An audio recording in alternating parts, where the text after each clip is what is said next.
The Arizona sun was dying behind the jagged mountains, painting the dusty town of Cedar Ridge in shades of rust and blood. Margaret Maggie Sullivan walked barefoot down the main street, her once white dress now the color of desert sand, her auburn hair hanging loose and tangled around her shoulders. In her right hand, clenched so tight her knuckles had gone white, was a simple gold wedding band. The townspeople watched from doorways and windows, their whispers following her like tumbleweeds. A respectable woman didn't walk through town without shoes. A respectable widow didn't sell her wedding ring 3 months after burying her husband.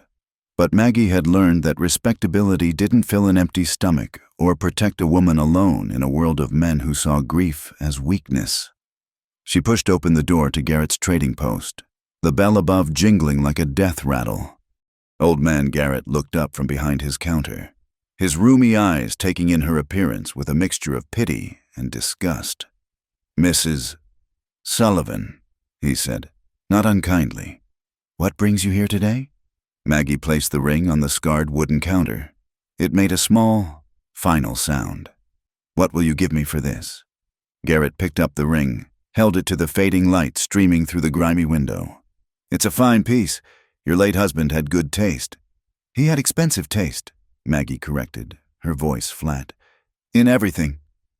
The old man set the ring down carefully. "I can give you $15. It's worth $30 at least. Not in Cedar Ridge it ain't. Not from a widow whose husband died owing half the town money." The words stung, but Maggie had no energy left for shame. 20, 17, final offer. She nodded. Garrett counted out the bills, and she pointed to the glass case behind him. "That Colt Navy, how much?" His eyebrows rose. "That's $12. Leaves you $5 for other necessities. The gun and a box of cartridges." "Mrs. Sullivan, if you don't mind my asking." "I mind." He fetched the revolver, wrapped it in brown paper along with the ammunition. As Maggie turned to leave, he called after her, "Whatever you're planning, it won't bring him back." She paused at the door. "I'm not trying to bring anyone back. Mr. Garrett, I'm trying to make sure I don't join him." Outside, the sun had slipped below the horizon, and the first stars were emerging like bullet holes in dark cloth. Maggie's mind drifted to 3 months ago, to the night that had shattered everything. Thomas had come home late from the Silver Dollar Saloon, his face flushed with whiskey and false confidence. "Pack light, Maggie girl," he'd said, spinning her around their small kitchen. "We're leaving at dawn, California, maybe, or Colorado, somewhere Pike and his boys can't find us." "How much do you owe him this time?" "Nothing I can't handle once we're gone." But his hands had trembled as he loaded his rifle. They never made it to dawn. Pike's men had come like shadows in the night. And Thomas had bled out in her arms while Pike himself stood watching, cleaning his fingernails with a knife. "Shame about Tom," Pike had said conversationally. "He should have known better than to cheat at cards. Bad for business, you understand? He didn't cheat. Course he didn't." Pike's smile had been cold as a desert night. "But sometimes a man's luck is so bad, it looks like cheating. Same result in the end." The memory faded as Maggie reached the edge of town. Mrs. Patterson's boarding house had been her refuge these past months, but that charity had run dry yesterday. "I'm sorry, dear," the older woman had said, not meeting Maggie's eyes. "But people talk. A young widow, no family, no means of support. It doesn't look proper. I have my reputation to consider." Now Maggie stood outside the abandoned freight warehouse, its broken windows staring like dead eyes. She'd slept here last night, curled between rotting crates, jumping at every sound. The weight of the Colt in her hand offered cold comfort. She knew how to load it. Thomas had shown her once, laughing at her clumsy fingers, but she'd never fired a gun in her life. The sound of boots on gravel made her spin around. A man stumbled out of the shadows, reeking of whiskey and sweat. Walt Cooper, one of the miners who spent his wages at the saloon. Well, the widow Sullivan." His words slurred together. "Heard you got thrown out of Patterson's. Guess you're looking for somewhere warm to spend the night. Leave me alone. Walt. He moved closer, backing her against the warehouse wall. Come on now. Friendly offer. Got a room at the hotel. Be better than sleeping with the rats. I said leave me alone. His hand shot out, grabbing her wrist. The gun fell, skittering across the dirt. Don't be unfriendly. Your husband's dead. You need protecting. Maggie tried to pull away, but his grip was iron. His other hand reached for her face, and she could smell the tobacco on his breath, see the cruel anticipation in his eyes. The hand never reached her. A larger shadow materialized from the darkness, moving with frightening speed. Walt Cooper found himself yanked backward and slammed against the warehouse wall with enough force to drive the air from his lungs. A knife appeared at his throat, gleaming in the moonlight. The lady said, "Leave her alone." The voice was low, gravelly, with an accent that might have been Texas. You hard of hearing? I wasn't. You was. Now you ain't. Get gone before I decide you need a lesson in manners. Walt scrambled away, stumbling in his haste. Maggie pressed herself against the wall, her heart hammering. The stranger bent down, picked up her gun, and held it out to her handle first. Ma'am? In the moonlight, she could make out his features. Tall, broad-shouldered, with dark hair that needed cutting and a face that might have been handsome if not for the scar running from his left eye to his jaw. His clothes were dusty but well-made. Black coat, dark shirt, worn boots. A pair of Colts rode low on his hips, and she glimpsed the star of a bounty hunter's badge inside his coat. Thank you, she managed. He nodded, started to turn away, then stopped. His eyes, she couldn't tell their color in the darkness, studied her with an intensity that made her want to shrink back. You know how to use that? He indicated the gun. I'll learn. Learning's what gets you killed. You got somewhere to stay? Pride made her lift her chin. I'll manage. He reached into his coat, and she tensed.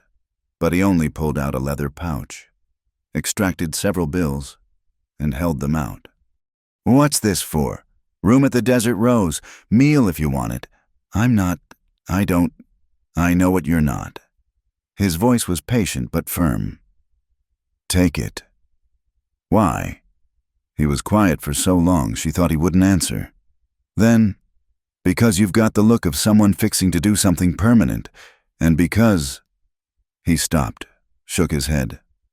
Just take it. Maggie's fingers closed around the money. I don't even know your name.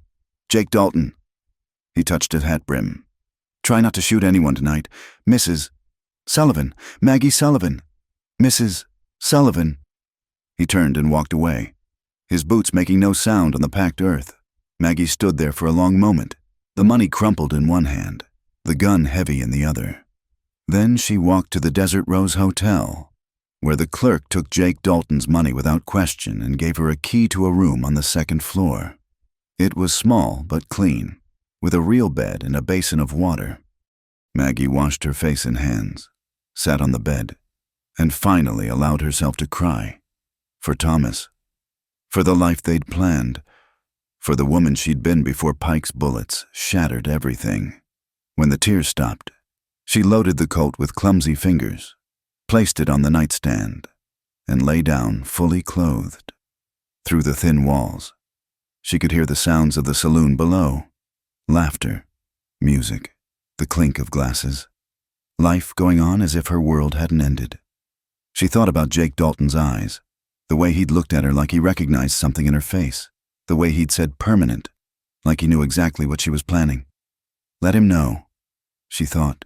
It didn't matter. She'd rest tonight, gather her strength. Tomorrow she'd start looking for Pike, and when she found him... The gun gleamed in the lamplight, full of dark promise. Maggie closed her eyes, but sleep was a long time coming. And when it did, she dreamed of Thomas bleeding in her arms while a bounty hunter with scarred face watched from the shadows, his expression unreadable as stone. Morning came harsh and bright through the hotel window, painting golden bars across the floor. Maggie woke with a start, her hand immediately going to the Colt on the nightstand. For a moment, she'd forgotten where she was, expected to see the warehouse rafters above her instead of a cracked but clean ceiling. The room Jake Dalton had paid for was empty now, just her and the dust motes dancing in the sunlight. She rose, splashed water on her face, and tried to make herself presentable.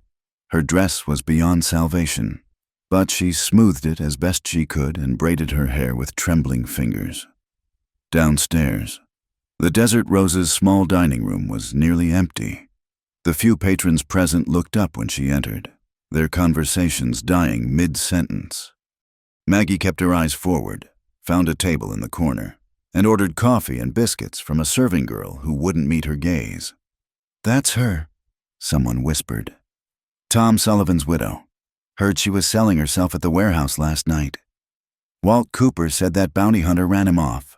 Probably wanted her for himself. Shameful. 3 months ain't near long enough for proper mourning." Maggie's hands tightened around her coffee cup, but she didn't turn around. Let them talk. Their words couldn't hurt her any more than Pike's bullets had hurt Thomas. After breakfast, she walked through town with her head high, ignoring the stares and whispers. The weight of the Colt in her pocket was a strange comfort. Even if she wasn't sure she could use it, she needed to practice, needed to learn. But where and how? Her feet carried her without conscious thought to the cemetery at the edge of town.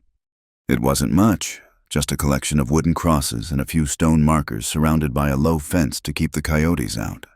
Thomas's grave was in the back corner, marked by a simple cross she'd painted white. The paint was already peeling. Maggie knelt in the dirt, placed a small cluster of desert wildflowers at the base of the cross. They'd wilt within hours under the sun, but it seemed important to bring something. "I'm sorry," she whispered. "For everything. For not being able to save you, for what I'm about to do. Talking to the dead don't bring them peace." She spun around, hand going to her pocket. Jake Dalton stood a few yards away, his hat pulled low against the sun.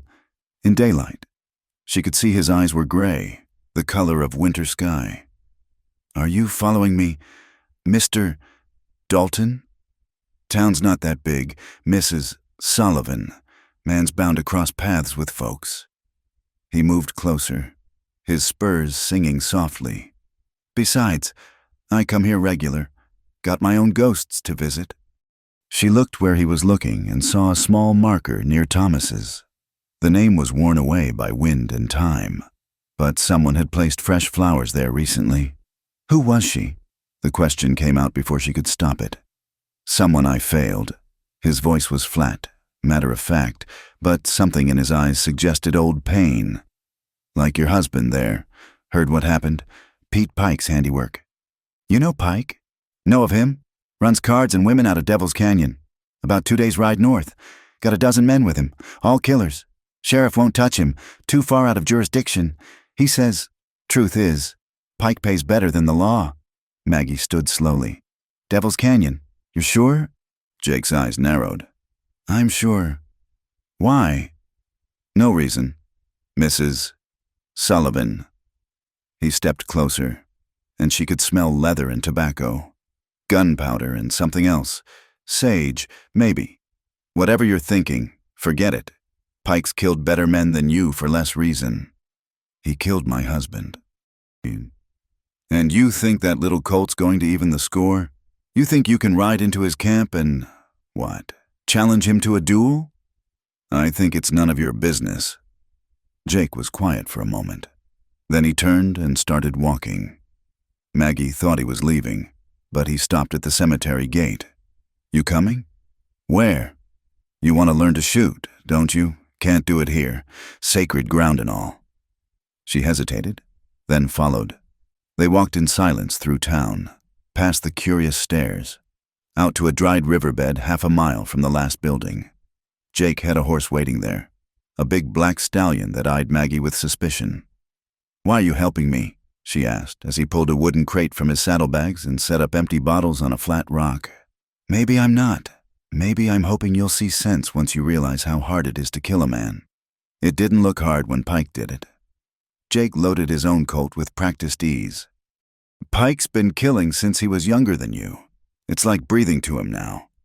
He fired 6 shots in rapid succession. All 6 bottles exploded. But the first time changes a man or a woman. He reloaded, handed her the gun. Show me how you hold it. Maggie took the weapon awkwardly, tried to mimic what she'd seen. No. His hands covered hers, adjusting her grip. They were calloused, but gentle. Like this, both hands, arms straight but not locked. Don't fight the weight, work with it. She was acutely aware of him standing behind her, close enough that she could feel the heat radiating from his body in the cool morning air. Now sight down the barrel. See that front sight? Line it up with the notch in the rear. Focus on the front sight. Let the target blur. That doesn't make sense. Trust me. Squeeze the trigger. Don't pull. Gentle, like you're pressing a baby's hand. The gun bucked in her hands, the shot going wild. The sound made her ears ring. Again. She fired 5 more times, hitting nothing but air and rocks. Jake reloaded without comment, set up more bottles. An hour passed, then 2. The sun climbed higher, and sweat soaked through her dress. Her arms ached. Her hands were numb from the recoil, but she kept shooting. Somewhere around the 40th shot, she nicked a bottle. It wobbled but didn't break. Progress, Jake said. It's not enough. Rome wasn't built in a day. Mrs. Sullivan. I don't have days. Pike could move on, disappear. He won't. Man like Pike has roots now. Territory, operations. He's not running from a widow with a gun. Maggie lowered the weapon, turned to face him. Then why are you trying to stop me? Jake took the Colt from her hands, checked the cylinder. I'm not trying to stop you. I'm trying to prepare you. Why? What's it to you if I live or die? He was quiet for so long she thought he wouldn't answer. Then he sat down on a nearby rock, pulled out a flask, took a swig, and offered it to her. She surprised herself by accepting. The whiskey burned, but it was a good burn. Her name was Sarah, he said finally. My wife, 5 years ago. I was tracking a bounty up in Colorado. Man named Reeves. Killed 3 people in a bank robbery. I'd been gone 2 weeks. Was close to catching him. Got word that his gang was headed for my town, where Sarah was waiting. Maggie sat beside him, the rock warm through her skirts. I had a choice. Finish the job, collect the bounty, or ride home. I told myself Sarah was smart, that she'd hide, that the sheriff would protect her. I told myself a lot of things because I wanted that money. What happened? Reeves's boys hit the town while I was still chasing him through the mountains.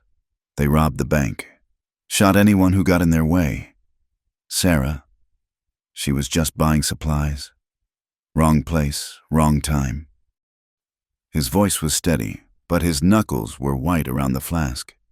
By the time I got home, she was 3 days in the ground. I'm sorry. Sorry doesn't bring them back. He looked at her then, those gray eyes full of understanding. Neither does revenge. I tracked down every one of Reeves's gang, killed them all, legal and proper, brought in their bodies for the bounty. And you know what? What? Sarah was still dead, and I was still the man who chose money over coming home. They sat in silence for a while, passing the flask between them. Finally, Maggie spoke. Thomas wasn't perfect. He drank, he gambled, he made promises he couldn't keep, but he was mine, and Pike took him because he could, because it amused him. I can't let that stand. Can't or won't? Does it matter? Jake stood, dusted off his pants. Come on, let's get you back to town.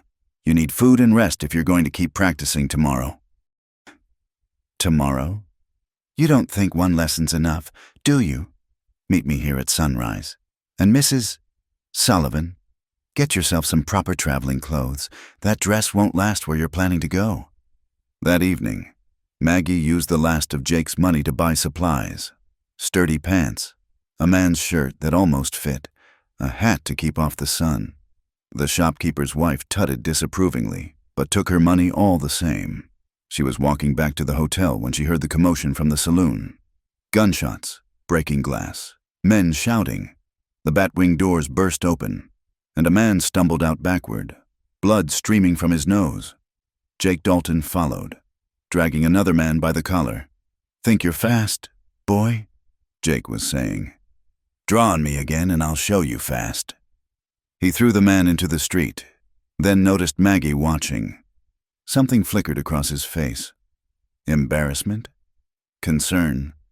Before his expression closed off. "Evening, Mrs. Sullivan." "Mr. Dalton." "Trouble?" "Nothing that won't heal. Couple of cowboys thought they recognized me from a wanted poster.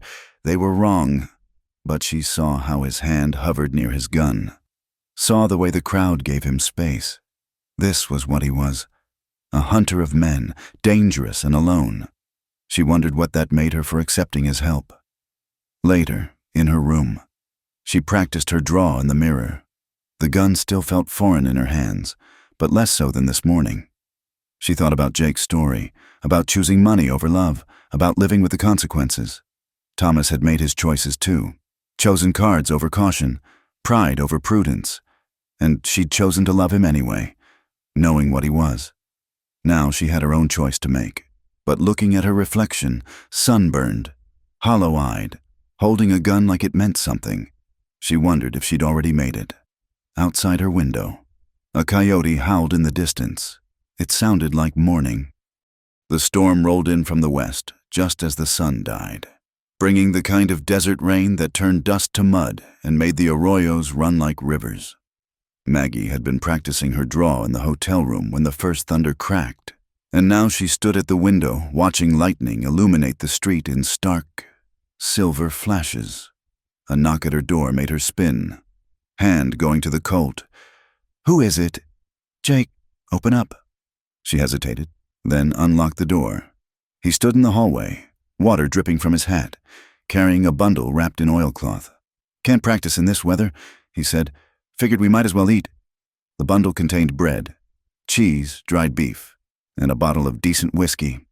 They sat on the floor like children having a picnic, the lamp casting dancing shadows on the walls while rain hammered the roof.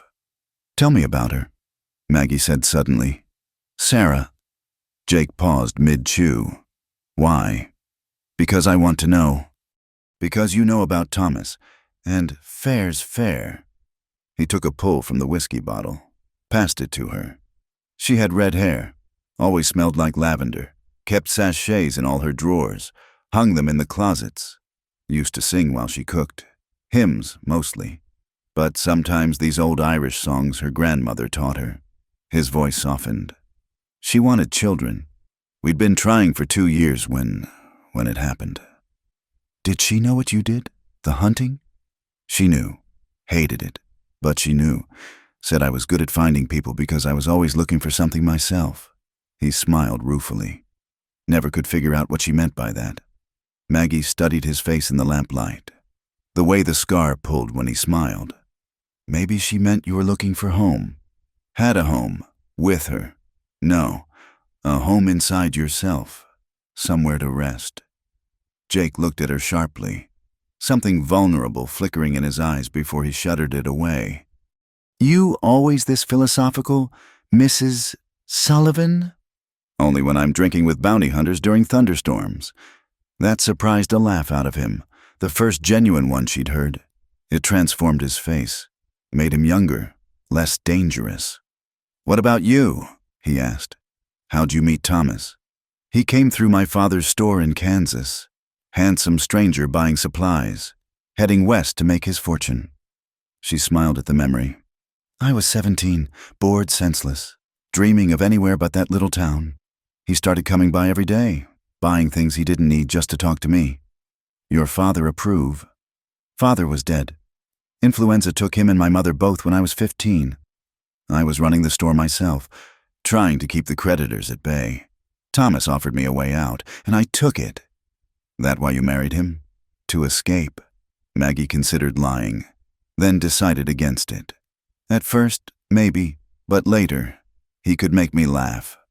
Even when we had nothing, even when the dreams fell apart, he could always make me laugh." Her voice broke slightly. "I haven't laughed since that night. You laughed just now. That doesn't count." "Sure it does." The rain intensified. and the wind howled through gaps in the walls. The lamp flickered, nearly went out.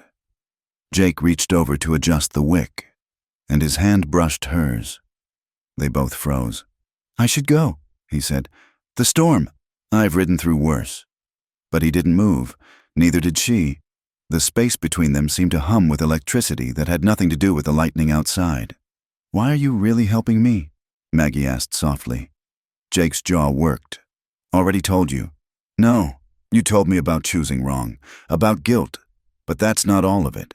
He was quiet for so long she thought he wouldn't answer. "Then, when I found you that night, backed against that warehouse, you had this look. Not fear. I've seen plenty of fear. It was, recognition. Like you were seeing death coming and you were ready to shake his hand." He met her eyes. "I know that look. Saw it in my own mirror for months after Sarah died. And I don't want to see it in yours, not when there's still light in there somewhere, trying to get out." The words hung between them, too honest for comfort. Maggie felt exposed, seen in a way she hadn't been since Thomas died. It frightened her. It thrilled her. "Jake," she started, not sure what she meant to say. He leaned forward, and for a moment she thought he might kiss her. Instead, he cupped her face gently, thumb brushing her cheekbone. "You're not ready for this?" he said quietly. "For what? For whatever you're thinking right now? You're grieving. You're angry. You're looking for something to hold on to. I won't be that. Can't be." The rejection stung, but underneath it, she recognized the kindness. He was right. She wasn't ready. Her heart was still full of Thomas, full of grief and rage and confusion. "But when this is over," Jake continued, "when you've done what you need to do or decided not to, find me. You'll be long gone by then. Maybe not."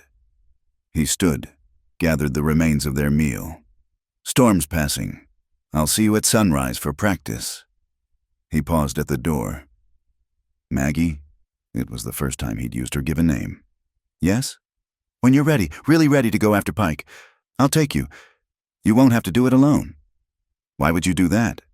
"Because everybody deserves a chance to face their demons. And because—" He shook his head. "Sunrise. Don't be late." After he left, Maggie sat in the lamplight listening to the rain taper off. She could still feel the warmth of his hand on her face, still smell the leather and sage scent of him. It confused her, this pull toward a man who dealt in death for money, who wore his loneliness like armor. She thought about Thomas, tried to summon his face clearly, but the edges were already blurring. What she remembered most was the weight of him dying in her arms, the copper smell of blood, the way his eyes had looked past her at the end, seeing something she couldn't. The next morning dawned clear and cold. Maggie dressed in her new clothes. The pants felt strange but liberating, and met Jake at their practice spot. He looked tired, like he hadn't slept, but he put her through her paces without comment. Her shooting improved marginally. She could hit a bottle 1 time out of 3 now, and her draw was getting smoother. But Jake taught her other things too. How to read the land, how to move quietly, how to tell when someone was lying. "Pike's men will test you," he said, showing her how to conceal a knife in her boot. "They'll try to rattle you, make you emotional. Don't let them. Emotion makes you stupid, and stupid gets you dead." "Is that why you push people away? To avoid emotion?" Jake's hand stilled on the knife. "We're not talking about me, aren't we? You're teaching me to be like you. Seems fair to know what that means. You don't want to be like me, Maggie. Trust me on that." But she was already learning his ways, the constant vigilance, the way he cataloged every person and exit in a room, the distance he kept even when he was close. It was a cold way to live, but it was also safe. And right now, safe felt better than the alternative. They worked until noon. Then Jake called a halt. "You need supplies if we're riding to Devil's Canyon. Food, water, ammunition. Extra horse would be good too. Can't both ride Samson that far." "We said I'd take you, didn't I? But not until you're ready, and you're not ready yet." "When will I be ready?" "When you can put 6 shots in a target at 20 paces. When you can draw without thinking." When you can look me in the eye and tell me you're prepared to live with killing a man. Maggie met his gaze steadily. I'm prepared now. No, you just think you are. There's a difference. That afternoon, while Jake saw to his horse and weapons, Maggie walked through town gathering supplies. The shopkeeper who'd sold her the clothes threw in an old bedroll. No charge, ma'am. Belonged to my son. But he's got no use for it now he's settled in San Francisco.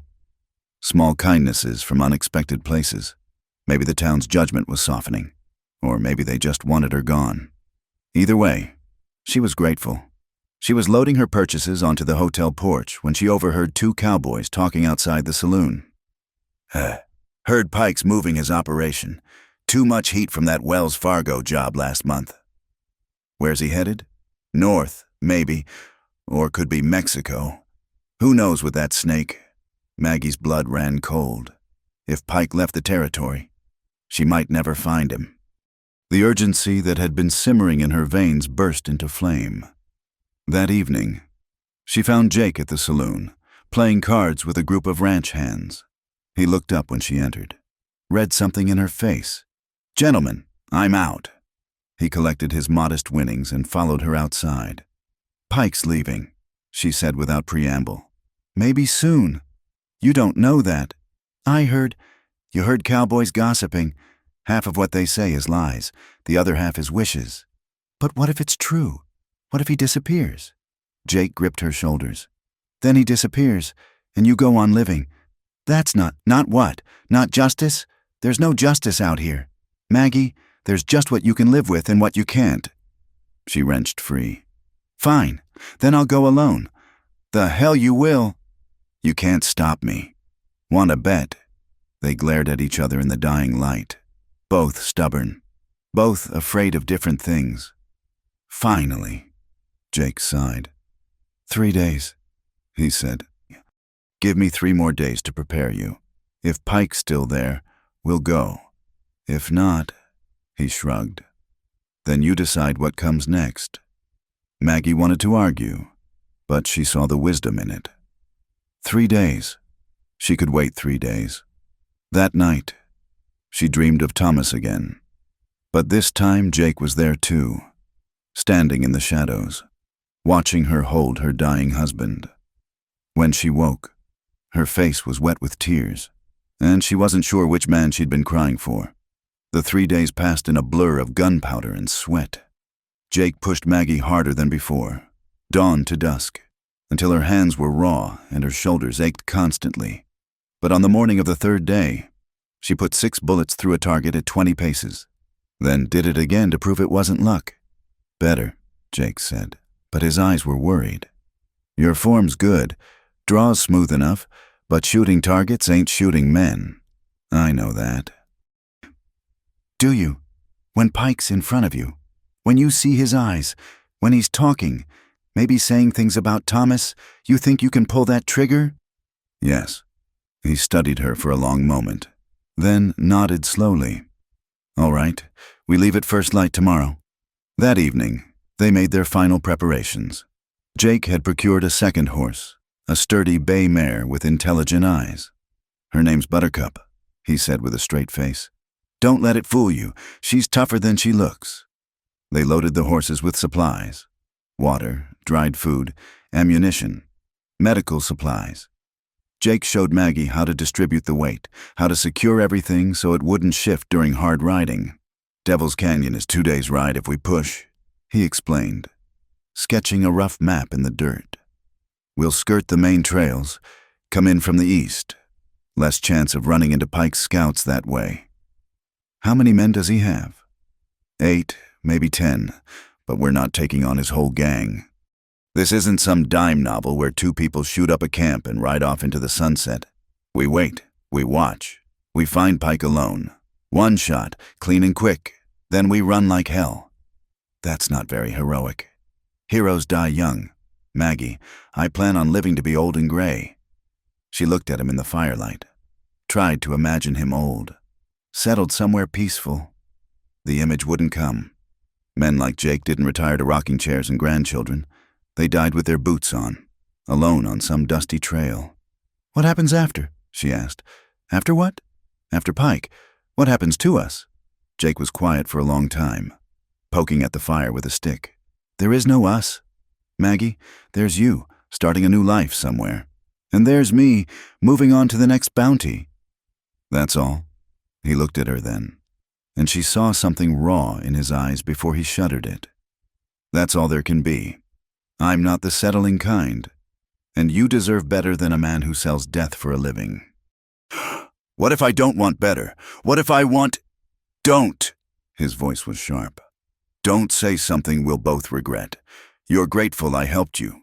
Maybe mixing that up with something else. When Pike's dead, when the grief fades, you'll see clearer."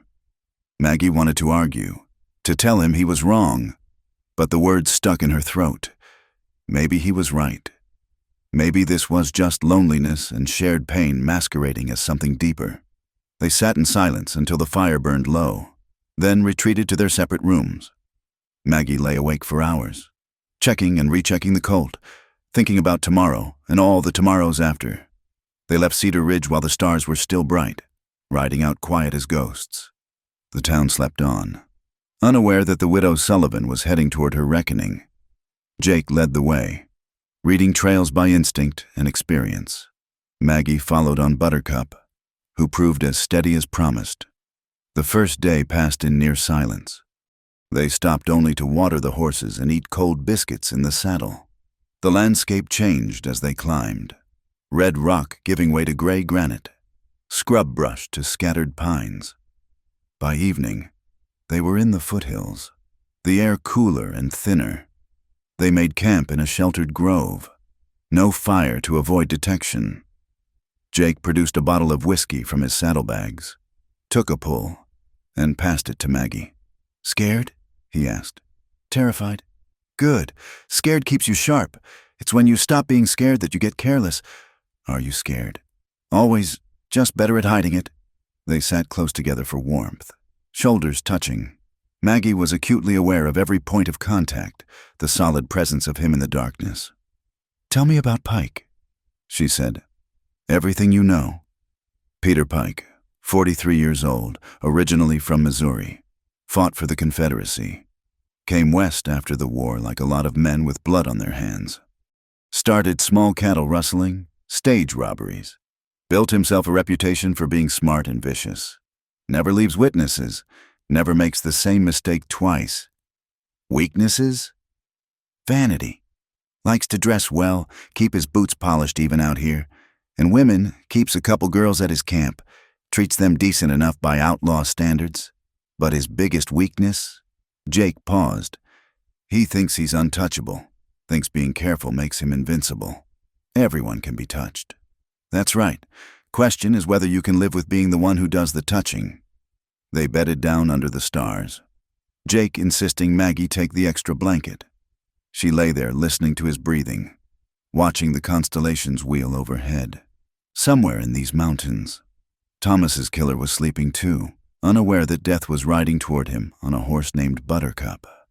The second day dawned cold and clear. They broke their fast on hardtack and water, then resumed the climb. By noon, Jake called a halt at a ridge overlooking a narrow valley. "There," he said, pointing. "Devil's Canyon." Maggie had expected something more dramatic, but it looked like any other canyon. Steep walls, a stream running through the bottom, scattered trees and rocks. Then she spotted the smoke rising from several campfires, the glint of sun on metal. Pike's camp, part of it. Main camp's further in, where the canyon narrows. Natural fortress, only one way in or out, unless you're part mountain goat. They spent the afternoon observing, Jake pointing out details, guard positions, horse corral, the pattern of movement in and out of camp.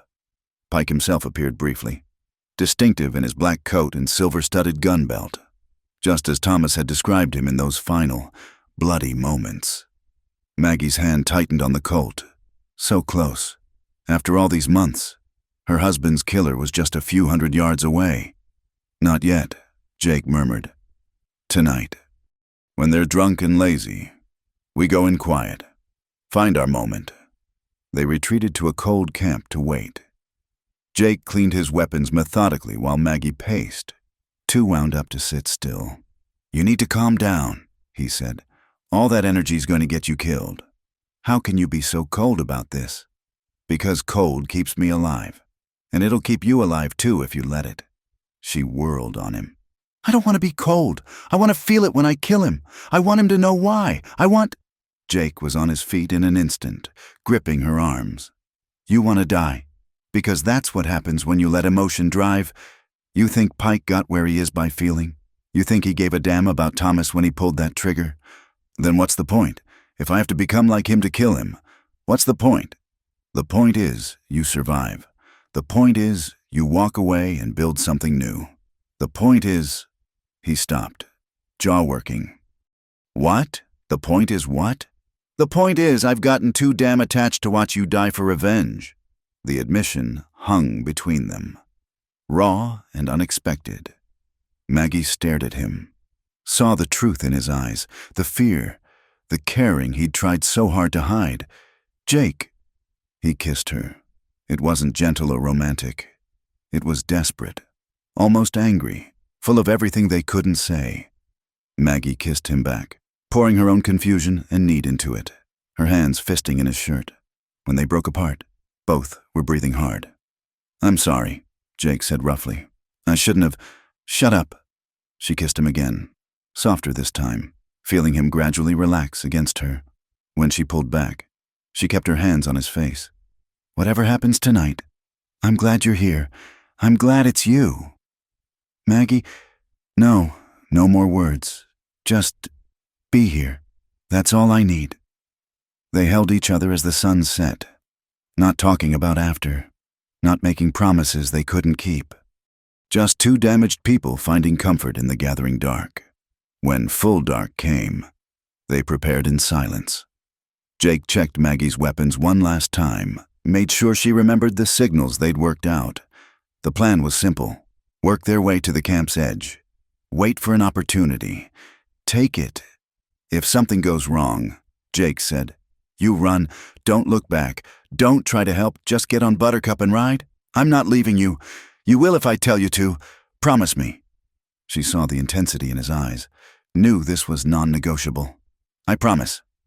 They left the horses tied but ready for quick escape, then made their way down into the canyon.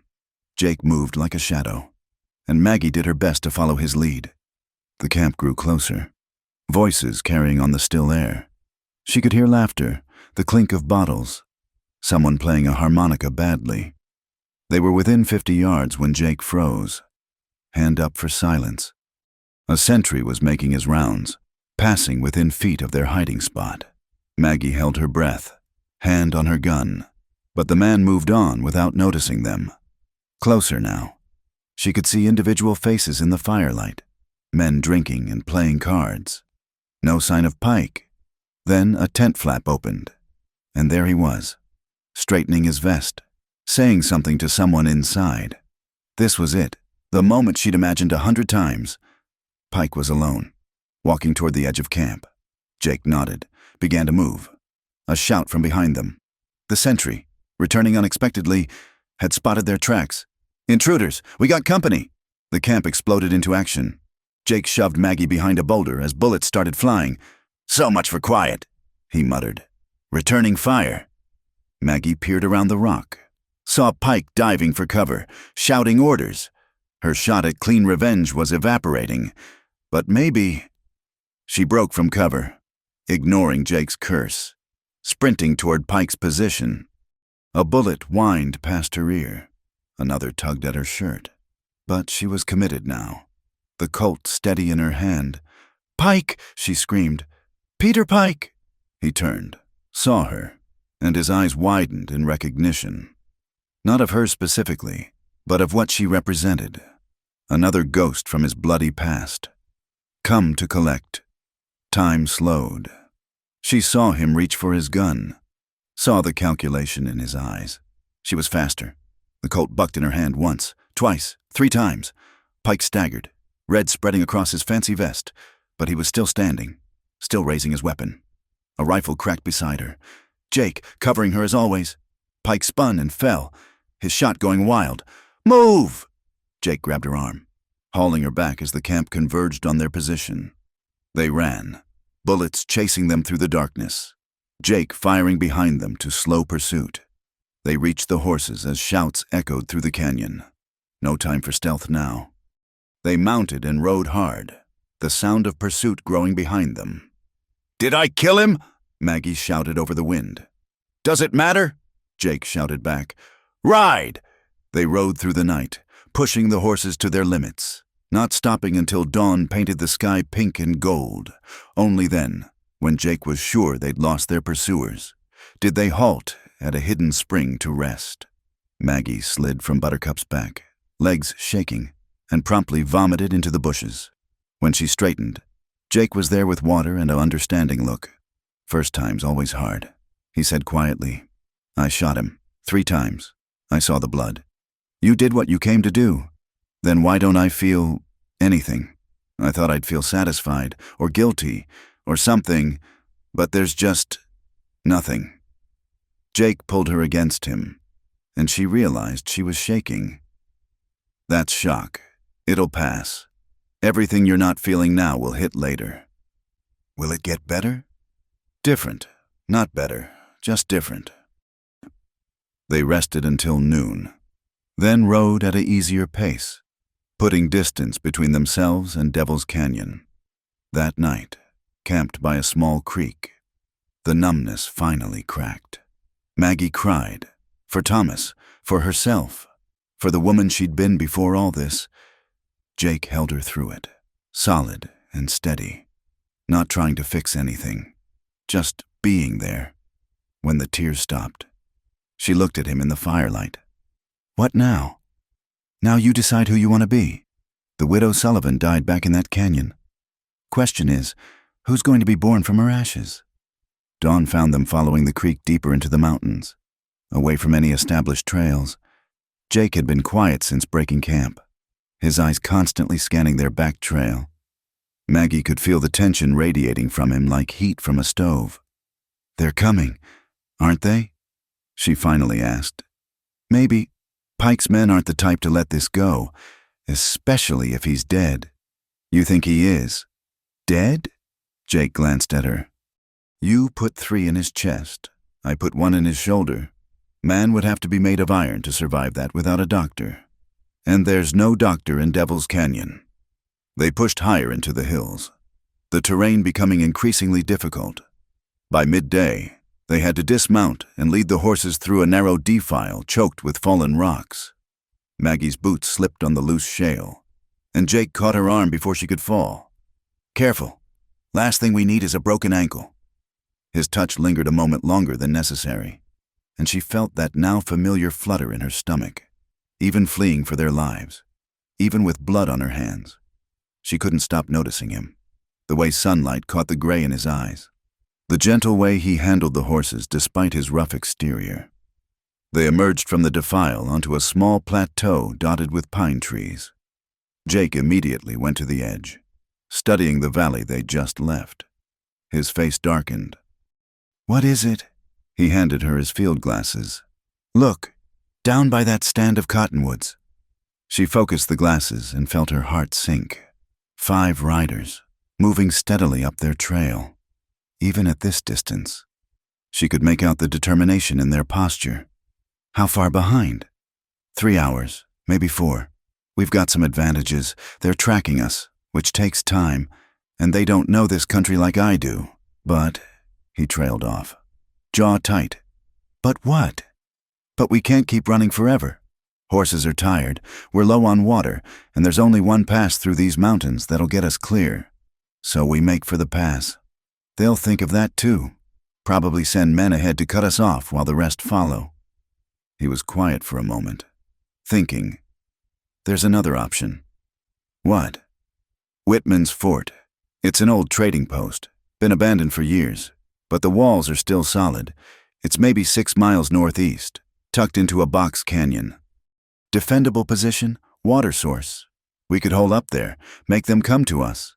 And then we see if they want us bad enough to die for it." Maggie looked at the riders again. Thought about running. Always running. Let's go to the fort. They changed direction. Jake leading them through a maze of game trails and hidden valleys. The horses were laboring now, sides heaving, but they kept moving. As the sun began its descent toward the western peaks, they crested a ridge and Maggie saw it, a square structure of weathered logs and stone, surrounded by the remains of a palisade fence. Whitman's fort looked like what it was, a relic from an earlier time, when the frontier was even wilder than now, but the walls were thick, the gate still functional. And there was indeed water, a small spring bubbling up inside the compound. They led the horses inside, and Jake immediately began assessing their position. Good fields of fire from the walls, plenty of cover. If we're smart about it, we can hold this place. For how long? Long as our ammunition lasts. After that, he shrugged. They worked together to secure the fort, barricading the gate, checking for weak spots in the walls. In what had once been a storage room, they found several old rifles, rusty but functional, and a few boxes of ammunition that mice hadn't gotten to. As darkness fell, they took positions on the wall, watching the approaches. Jake had been right. The pursuit had split. 2 riders appeared from the south, scouting, staying just out of rifle range. They studied the fort for a long moment. Then one rode off, presumably to fetch the others. They'll wait for full dark, Jake predicted. Try to get close without being seen. What would you do in their place? Test our defenses. See how many we are. How well armed. They lost men back at the canyon. They won't want to lose more unless they're sure of winning. They ate cold rations, not risking a fire. Maggie found herself oddly calm, the waiting almost worse than what was coming, at least when it started. She'd know. I've been thinking, she said quietly, about what you said, who I want to be after this. And I don't know yet, but I know who I don't want to be. I don't want to be the woman who defined herself by grief, who let one terrible night determine all the nights after. Jake moved closer, his presence comforting in the darkness. That's a good start. What about you? Do you ever think about being something other than this? Sometimes. Used to think about it more. Before Sarah. Had this dream about a little ranch. Nothing fancy. Few horses, maybe some cattle. Quiet place where the past couldn't find me. He laughed softly, bitterly. Foolish dreams for a foolish man. Not foolish. Human. Same thing, in my experience. They heard them before they saw them. Horses moving through the darkness. The occasional clink of metal on leather. Jake counted muzzle flashes as the riders tested their range. 6, maybe 7. They brought friends. The first rush came just after midnight. 3 men charged the gate while others provided covering fire. Jake and Maggie fired from the walls, the old rifles kicking hard against their shoulders. The attackers fell back, leaving one man groaning in the dirt before his companions dragged him away. That'll make them think, Jake said. Reloading. The night became a series of probes and retreats. The attackers tried different angles, different tactics, but the fort's walls held. Maggie lost count of how many shots she fired. Her world narrowing to sight, squeeze, reload, repeat. As dawn approached, Jake touched her shoulder. They're pulling back, regrouping. She could see them now in the growing light, gathered just outside rifle range. 7 men, some wounded, all looking tired and frustrated. One rode forward under a white flag, a torn shirt tied to a rifle barrel. That's close enough, Jake called when the rider was 50 yards out. The man, grizzled, middle-aged, with a marshal's badge that was probably stolen spat tobacco juice, and grinned. You folks put up a good fight. Respect that. But this don't have to end with more killing. State your terms. Jake said. Simple. We want the woman. She murdered Pete Pike. And Pete's brother Ben is mighty upset about it. Hand her over, and you can ride away free and clear. No deal. Now hold on. Bounty hunter. Yeah, we know who you are. Jake Dalton, the man who always gets his quarry. This ain't your fight. The widow's the one with blood on her hands. Maggie started to speak, but Jake cut her off. My fight, my terms. You want her. You come through me. The rider's grin faded. That's your final word? It is. Then you're a fool. We got more men coming. By noon, there'll be 15 of us, maybe 20. How long you think those old walls will hold against that? Longer than you'll live to see. The rider spat again and wheeled his horse around as he rode back to his companions. Maggie turned to Jake. You should have... Don't. His voice was harsh. Don't you dare tell me I should have traded you. We're partners in this now. We stand together or we fall together. Jake! He kissed her, fierce and desperate. When he pulled back, his eyes were bright with something that might have been tears.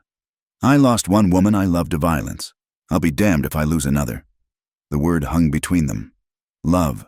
He'd said it like it was torn from him, like he hadn't meant to, but couldn't hold it back any longer. You love me? Christ, Maggie, you beautiful, infuriating woman. Of course I love you. Tried not to, tried to keep it professional, but he cupped her face gently. You got under my skin that first night. Been fighting it ever since. Stop fighting, she whispered, and kissed him back. They held each other as the sun rose higher, knowing what was coming, knowing they were probably going to die in this crumbling fort. But for this moment, they had each other, and that was enough. I love you too, she said against his chest. In case I don't get another chance to say it, you'll get plenty of chances. We're getting out of this. How? He was quiet for a moment. Then, I've got an idea, but you're not going to like it. Before he could explain, shouts arose from outside.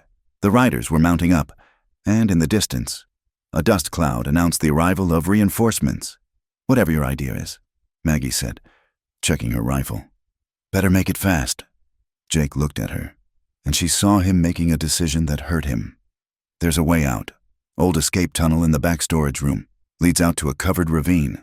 Whitman built it in case of Indian attacks. Why didn't you mention this before? Because I was hoping we wouldn't need it. Because... He took a breath. Because you're taking it. Alone. Like hell I am. Listen to me. You take Buttercup. She's fresher than Samson. You go through the tunnel, circle wide around them. Make for Cedar Ridge. Town's got law, witnesses. They won't follow you there. I'm not leaving you. Yes, you are, because if you don't, we both die here. This way. At least you get clear. And you? What happens to you? His smile was sad. I hold them here, make them think we're both still inside. Buy you time to get away. That's suicide. That's redemption. My chance to choose right for once. He gripped her shoulders. Please, Maggie, let me save you. It's all I have left to give. She was crying now, angry tears that blurred her vision. I can't. I won't. You can and you will, because you're strong enough to survive this, to build that new life we talked about. And because if you love me at all, you'll let me do this one good thing. The sound of approaching horses grew louder. They were out of time.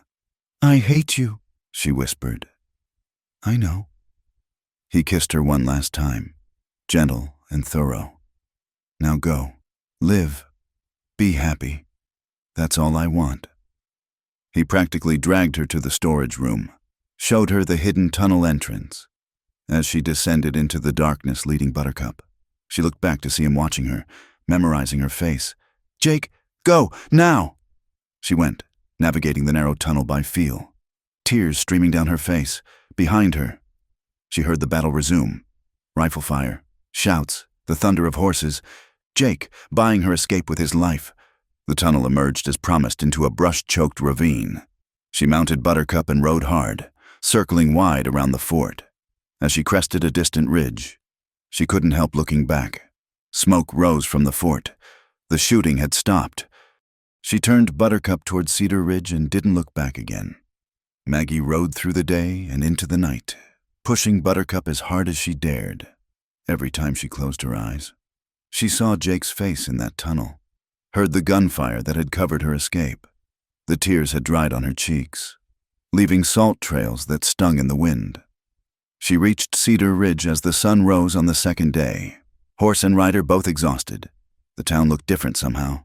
Smaller, shabbier, like she was seeing it clearly for the first time. People stared as she rode down Main Street, this wild-eyed woman on a lathered horse, clothes torn and dusty. Sheriff Thompson stepped out of his office, hand on his gun. "Mrs. Sullivan, that you?" "Sheriff." Her voice was hoarse. I need to report." She swayed in the saddle, and suddenly hands were reaching up to help her down. Someone took Buttercup's reins. Someone else pressed a cup of water into her hands. The sheriff guided her into his office, away from the gathering crowd. "Now then," he said, settling his bulk behind the desk. "Start from the beginning." So she told him. About Jake teaching her to shoot, about finding Pike's camp, about the chase and the fort. She left out nothing except what had passed between her and Jake in those final moments. That was hers alone. The sheriff listened, occasionally asking questions. When she finished, he leaned back, fingers drumming on the desk. "Jake Dalton's a known bounty hunter. Good reputation, mostly. And Pike, well, Pike's been a thorn in everyone's side for years. You say you shot him? 3 times. Jake shot him once more. He fell. But you don't know for certain he's dead?" "No." Thompson sighed. "Without a body, there's no bounty to collect. And technically, you've confessed to attempted murder. Maybe murder if Pike's actually dead. He killed my husband. I know that. Everyone knows that. But the law's the law." He studied her for a long moment. "Course, Pike was a wanted man, dead or alive, the posters said. And if Jake Dalton was with you, acting in his capacity as a bounty hunter." "What are you saying?" "I'm saying maybe this was a legal bounty operation that went sideways. Jake was pursuing a wanted criminal. You were assisting him. In the course of apprehending the fugitive, shots were fired." He shrugged. "That's one way to write it up." "And Jake? What about Jake?" The sheriff's face softened. "I'll send some men to check the fort, but Mrs. Sullivan, from what you've told me, against those odds." "I know." The words came out as a whisper. Thompson stood. "You got somewhere to stay?" No, I don't know." "Mrs. Patterson's got rooms. I'll have a word with her. And Mrs. Sullivan, I'm sorry. About everything." The next days passed in a blur. Mrs. Patterson, shamed by the sheriff's words, gave Maggie a room and wouldn't hear of payment. The story spread through town like wildfire, growing in the telling. The widow who'd gone after her husband's killer. The bounty hunter who'd died protecting her. The sheriff's men returned from the fort 3 days later. They'd found bodies. 6 of Pike's men. No sign of Jake, though there was blood, spent shells, evidence of a fierce fight. The back wall of the fort had been blown out with dynamite. "Looks like he made them pay, dear," the deputy reported. "Then maybe got clear in the confusion. We tracked blood trails leading away, but lost them in the rocks." Hope flared in Maggie's chest. "So he might be alive?" "It's possible, but ma'am, there was a lot of blood." She held on to that possible like a lifeline. News came that Pike's gang had scattered. Some said Pike himself had been seen in Mexico. Others swore he'd died in Devil's Canyon. His brother Ben had disappeared entirely. Without their leader, the remaining outlaws drifted away like smoke. A week passed. Then, too, Maggie haunted the edge of town, watching the horizon for a familiar figure on a black horse. She practiced with the colt every morning, keeping her skills sharp, though she wasn't sure why anymore. One evening, as she sat on the hotel porch, old man Garrett approached, hat in hand. "Mrs. Sullivan, I wonder if I might have a word."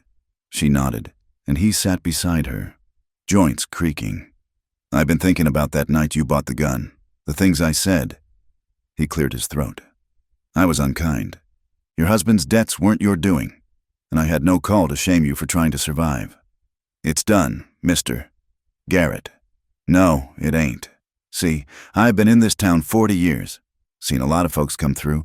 Most are just passing time, waiting to die, but occasionally, you see someone with real fire in them, someone who won't lay down when life kicks them." He reached into his coat, pulled out an envelope. "That's the difference between what I paid for your ring and what it was really worth. With interest. I can't. You can and you will, because you've got a life to build. And it shouldn't start with being cheated by a bitter old man. After he left, Maggie counted the money. It was enough to start over, to go anywhere, be anyone. But she stayed in Cedar Ridge, waiting. 3 weeks after the fort, she was at the cemetery, tending Thomas's grave, when she heard horses approaching. Her hand went to the colt, then relaxed as she recognized Sheriff Thompson. But he wasn't alone. The man riding beside him was thinner than before, his left arm in a sling, his face bearing new lines of pain. But it was him, Jake, alive. Maggie stood frozen as they dismounted. Jake moved stiffly, favoring his right side, but his eyes were clear and focused on her face. "Ma'am," he said, touching his hat brim with his good hand. "That's all." Her voice shook. 3 weeks of thinking you were dead, and all you say is ma'am? Well, She slapped him, hard, then threw herself into his arms, mindful of his injuries but needing to feel he was real. "Easy," he gasped, but his good arm held her tight. The sheriff cleared his throat. "I'll just be going." He mounted and rode off, leaving them alone among the graves. "How?" Maggie asked against Jake's chest.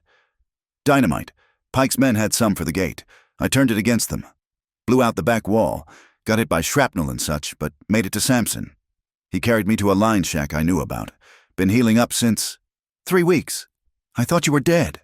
"I'm sorry. Was in no shape to travel for a while. Soon as I could sit a horse, I came." She pulled back to look at him. "Why did you come back?" "You know why. Say it." "Because I love you. Because I've been a fool, pushing away any chance at happiness. Because Sarah would have wanted me to live, not just exist." He cupped her face with his good hand. "Because you make me want to try again. And the bounty hunting? Done with it. Turned in my badge to the sheriff just now. Thought maybe I'd try that ranching dream, if I had a partner. Partners have to trust each other. I trust you. Partners don't make decisions alone. They don't send each other away." "I'm sorry. You thought you were protecting me. But Jake, I don't need protecting. I need a partner. An equal. Can you be that?" He was quiet for a long moment. "I can try. Will take some learning, but I can try. That's all I ask."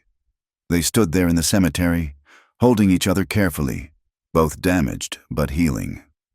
Finally, Jake spoke. "There's land for sale north of here. Good water, decent grass, nothing fancy. But it could be something with work." "How far north?" "Day's ride, far enough to be away from memories, close enough to town for supplies."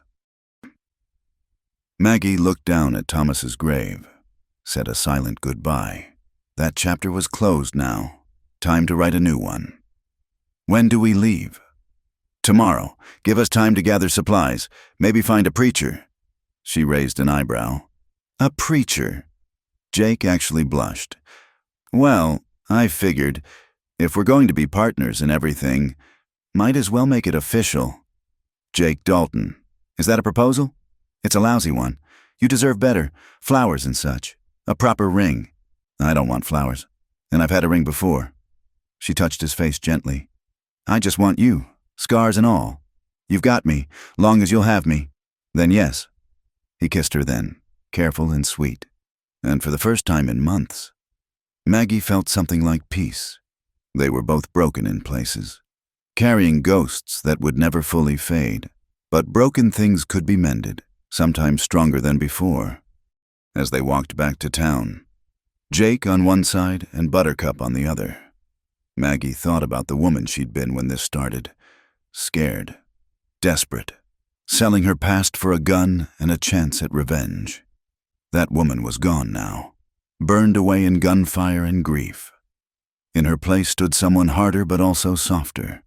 Someone who'd learned that love and hate were separated by the thinnest of lines, and that choosing love was always the braver path. "What are you thinking?" Jake asked.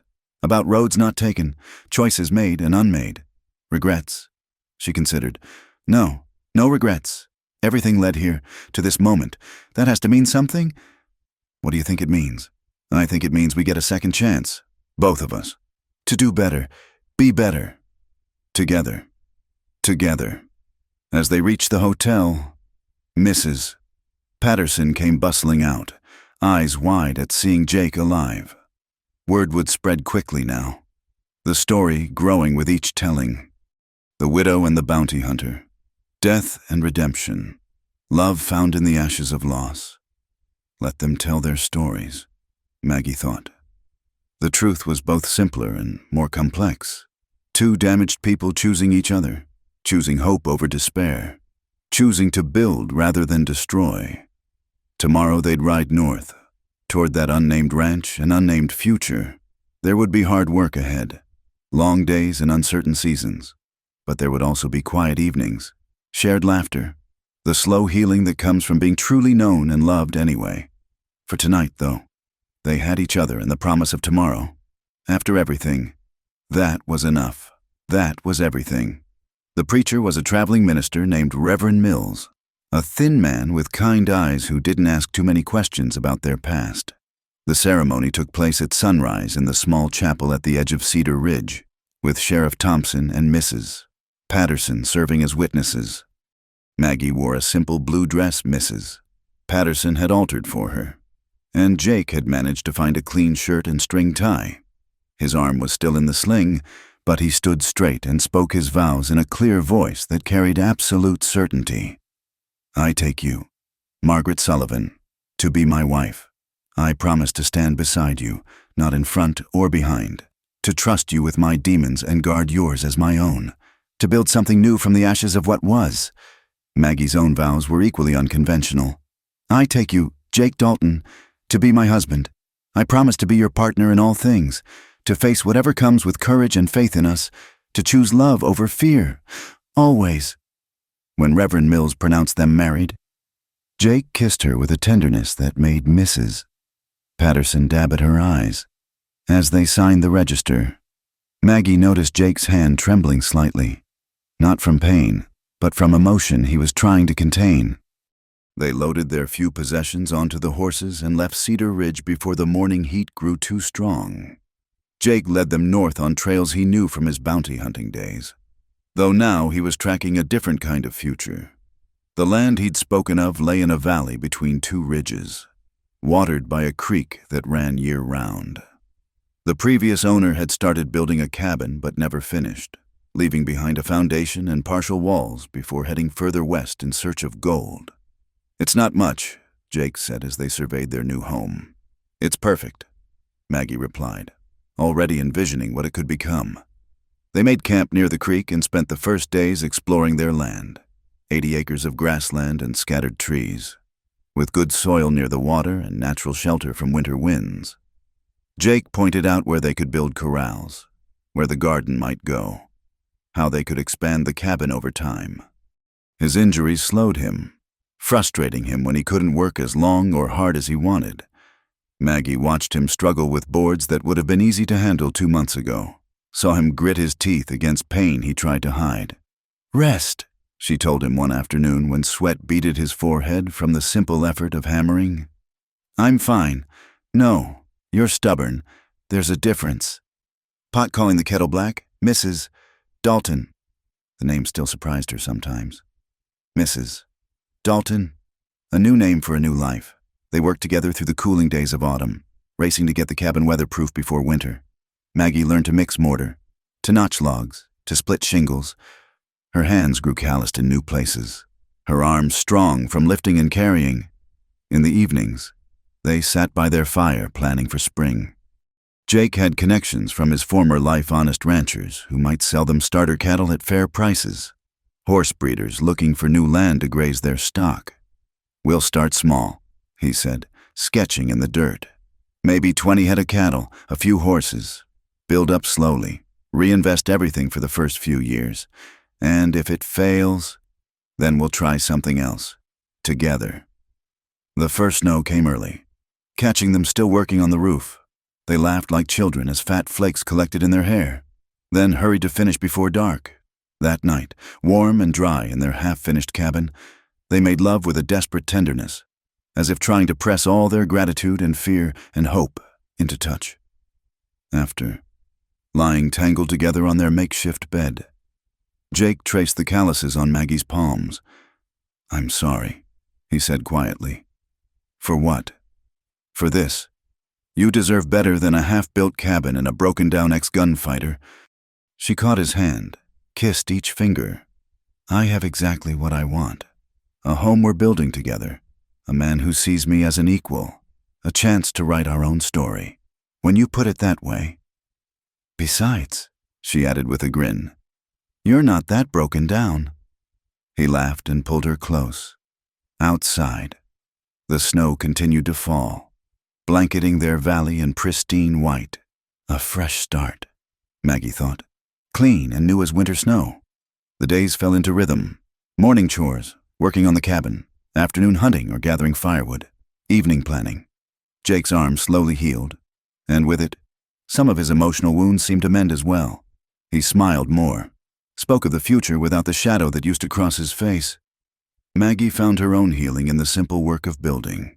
Every board placed, every nail driven was a choice for life over death, creation over destruction.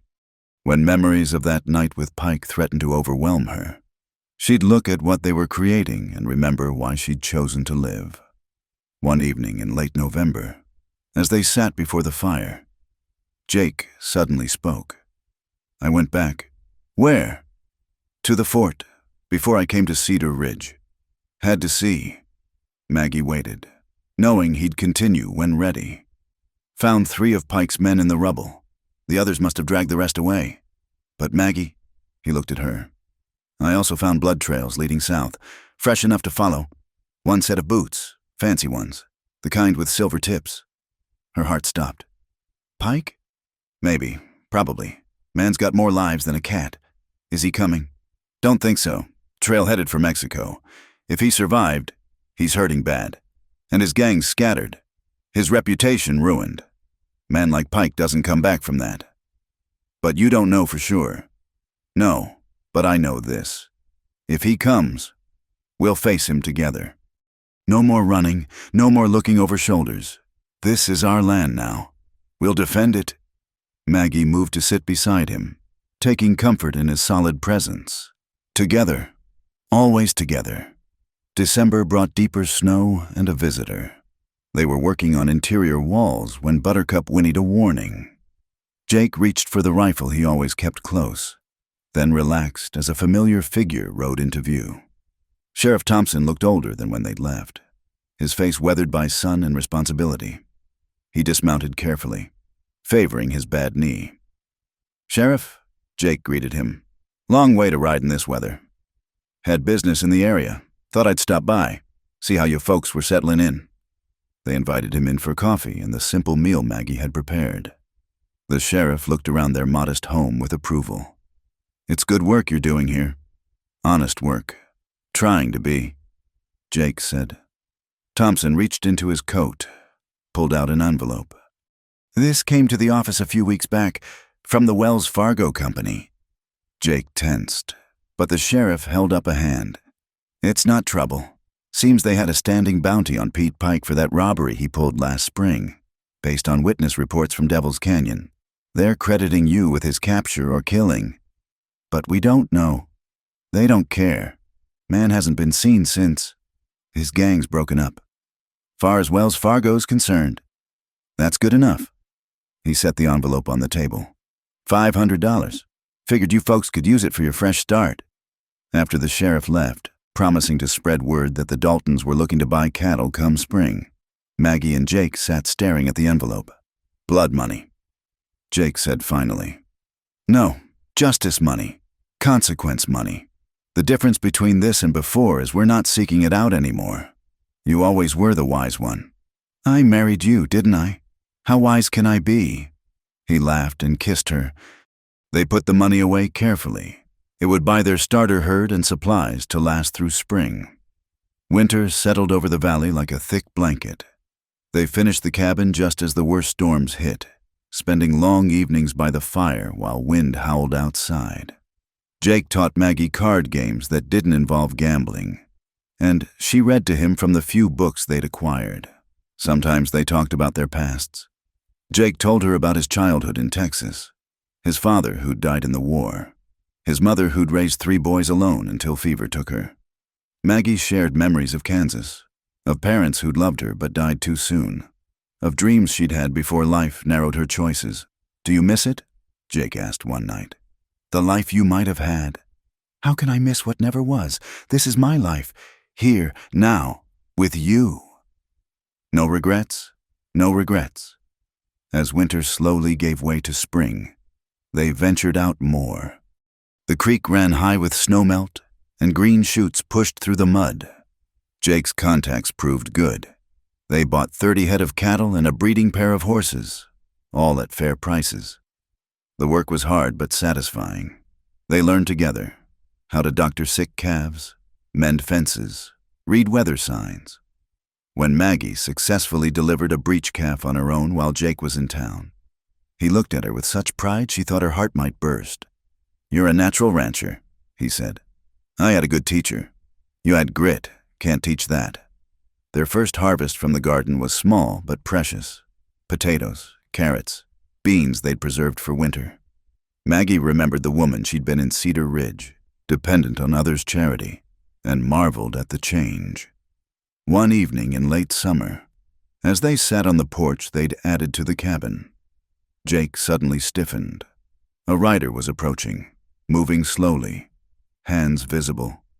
The man who dismounted was young, maybe 20, with Pike's distinctive nose and cold eyes. "Ben Pike," Jake said, hand near his gun. "Mr. Dalton, Mrs. Dalton." Ben's voice was steady, but Maggie could see the tension in him. "I'm not here for trouble." "Then why are you here?" "To tell you something. My brother's dead. Died in Mexico 3 months ago from the wounds you gave him." Maggie felt something loosen in her chest. It was truly over. "I thought about coming after you," Ben continued. "Spent months planning it, but then I heard you'd quit the hunting, started ranching, and I figured maybe it's time the killing stopped." "That's wise thinking," Jake said carefully. "My brother wasn't a good man. I know that. He taught me to shoot, to steal, to see everyone as marks or threats. But I'm tired of that life." Ben looked between them. "I came to say it's done. No vendetta, no revenge. Pete's dead. And maybe it's better that way." He mounted up, paused. "You folks take care, and maybe say a prayer sometimes for those of us trying to find a different path." After he rode away, Maggie and Jake stood in silence for a long moment. "Do you believe him?" she asked. "I think so. Boy seemed genuine, and tired, like he said." "Then it's really over." "That part is the rest." Jake gestured at their land, their home, their life. "The rest is just beginning." As summer turned to autumn, Maggie realized she was pregnant. The knowledge filled her with equal parts joy and terror. She told Jake on a crisp morning as they worked together in the garden. He dropped the hoe he was holding and stared at her. "You're sure? As sure as a woman can be." For a moment, his face cycled through emotions. Shock, fear, wonder, and finally, pure joy. He crossed to her in 2 strides and lifted her off her feet, spinning her around until she laughed and begged him to stop. "A baby," he breathed. Our baby, she confirmed. That night, as they lay together, Jake's hand spread protectively over her still flat stomach. He spoke quietly. "I never thought I'd have this again. A family, a future. After Sarah, I thought that part of me had died. But it didn't. No. You brought it back to life. You brought me back to life. We saved each other," Maggie corrected. "That's what partners do." Spring arrived with the promise of new life everywhere.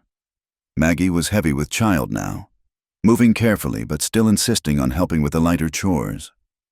Jake watched her with a mixture of protectiveness and awe, marveling at the strength she displayed even as her body changed. They'd hired a young hand named Samuel to help with the cattle, a quiet boy from back east who worked hard and asked no questions about their past. The ranch was thriving. Their herd had grown. The garden was already planted for summer, and they'd added a small barn to shelter the horses. On a warm April morning, Maggie stood at Thomas's grave one last time. They'd decided to visit Cedar Ridge for supplies and to arrange for the midwife to come when her time was near. Jake waited by the horses, giving her this moment alone. "I kept my promise," she told the weathered cross. "I found the man who killed you. But more than that, I found a life worth living, I hope, wherever you are. You understand. I hope you're at peace." She placed a small bouquet of wildflowers at the base of the cross, not desert blooms this time, but flowers from her own garden, grown by her own hands. A final goodbye. Jake helped her mount Buttercup, his hands gentle on her swollen waist. "You ready?" "I'm ready." They stopped at the bank where Garrett's trading post used to be. The old man had died over the winter, and his nephew had converted the space. But standing behind the counter was a familiar face. "Mrs. Patterson?" Maggie exclaimed. The older woman beamed. "Mrs. Dalton now, same as you. Married Garrett's nephew last Christmas. Figured it was time I had a new start too." They chatted while Jake conducted business. And Mrs. Patterson pressed a small package into Maggie's hands. "For the baby," she said. "I've been knitting." The kindness of it, from a woman who'd once turned her out, brought tears to Maggie's eyes. Their next stop was Sheriff Thompson's office. The lawman was training his replacement, planning to retire to his daughter's farm in California. "Daltons?" He greeted them warmly. "Heard you folks are doing well up north." "Can't complain," Jake said. "Came to ask a favor. Need to register our brand with the county.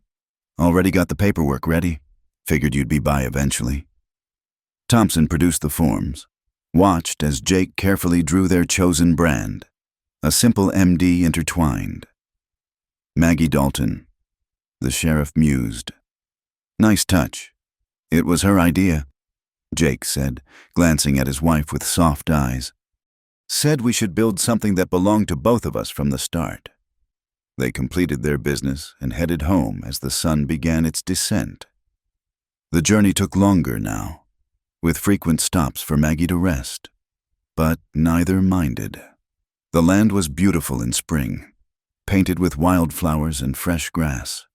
As they crested the final ridge and their valley spread below them, Jake suddenly reined in Samson.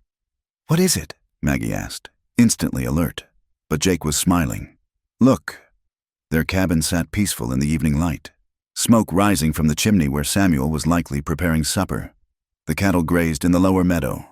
The horses ran in the corral, and the garden showed green with promise. It was a scene of such simple domesticity that Maggie's throat tightened. "We did this," Jake said quietly. "We built this. Together." Maggie agreed. The baby came on a night in early May, with spring thunder rolling across the valley. The midwife Jake had fetched from town was calm and competent, but it was Jake's hand Maggie gripped as the pains came in waves. "You're doing fine," he kept saying, though his face was white with worry. "You're the strongest woman I know." "Liar," she gasped between contractions. "You're terrified." "Completely terrified," he admitted. "But you're still the strongest woman I know." The baby arrived with the dawn, a daughter with Maggie's auburn hair and Jake's gray eyes. As the midwife cleaned and wrapped the infant, Jake stared at the tiny person they'd created with something approaching reverence. "She's perfect," he breathed as Maggie cradled their daughter. "What do we name her?" Maggie had thought about this for months. "Sarah," she said softly. "Sarah Hope Dalton, for the past and the future." Jake's eyes filled with tears he didn't try to hide. "Sarah Hope, yes." The first months were a blur of feedings and diapers, exhaustion and wonder. Jake proved surprisingly adept with the baby, walking her through the house at night when she was fussy, singing old trail songs in his gravelly voice until she settled. Summer brought visitors.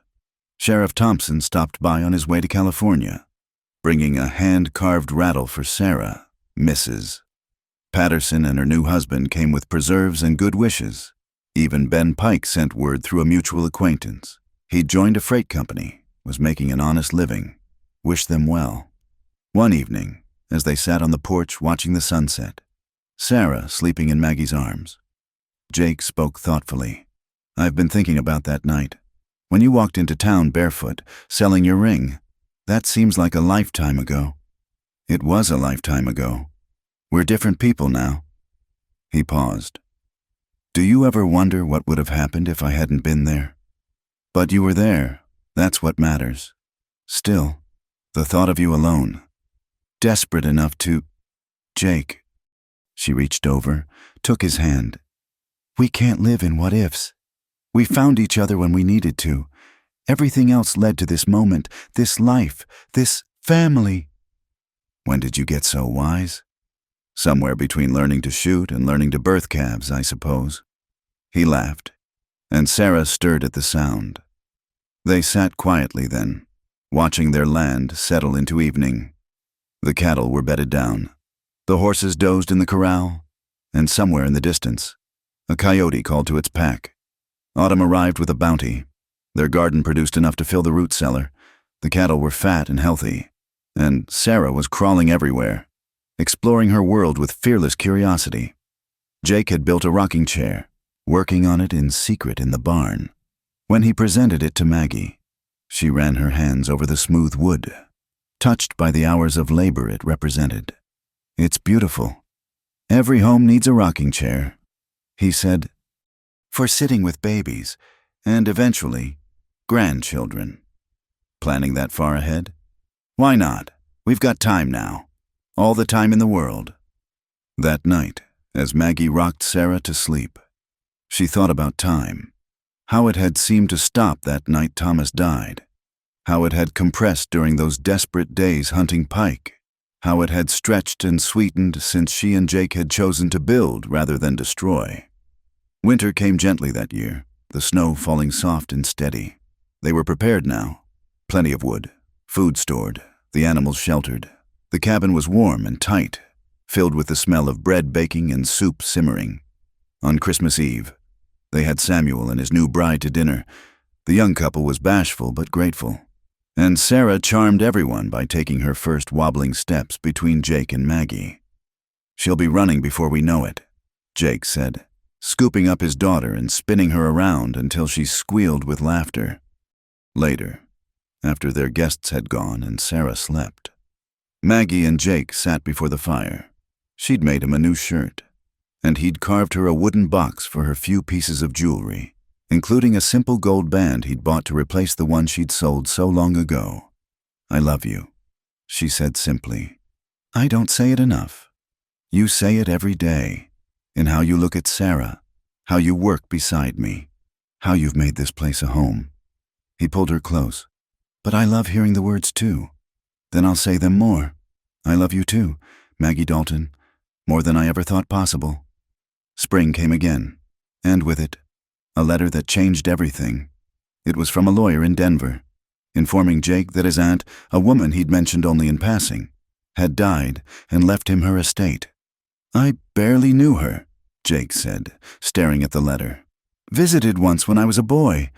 Why would she—" "Family's family," Maggie said. "What are you going to do?" "We," he corrected.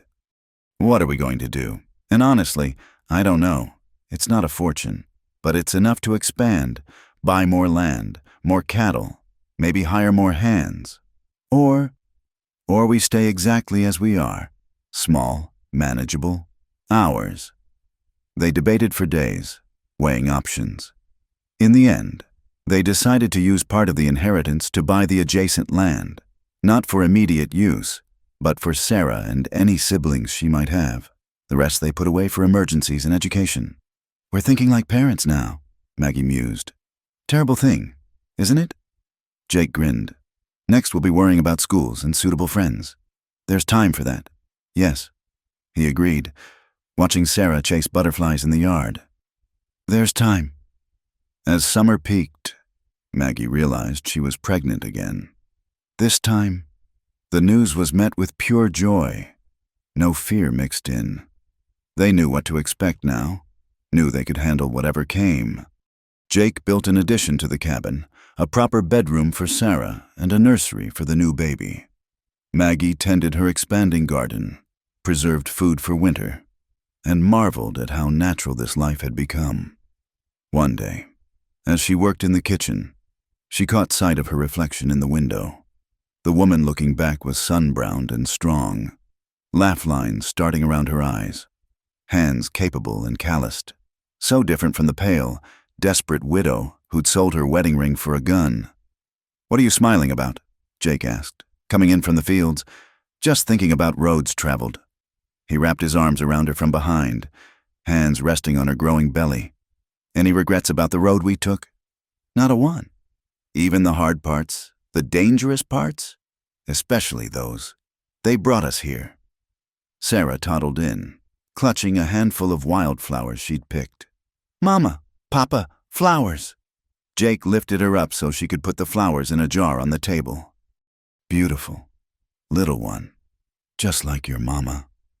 That evening, as they sat together on the porch, Jake in his chair, Maggie in her rocking chair with Sarah on her lap, the world seemed to hold its breath in perfect contentment.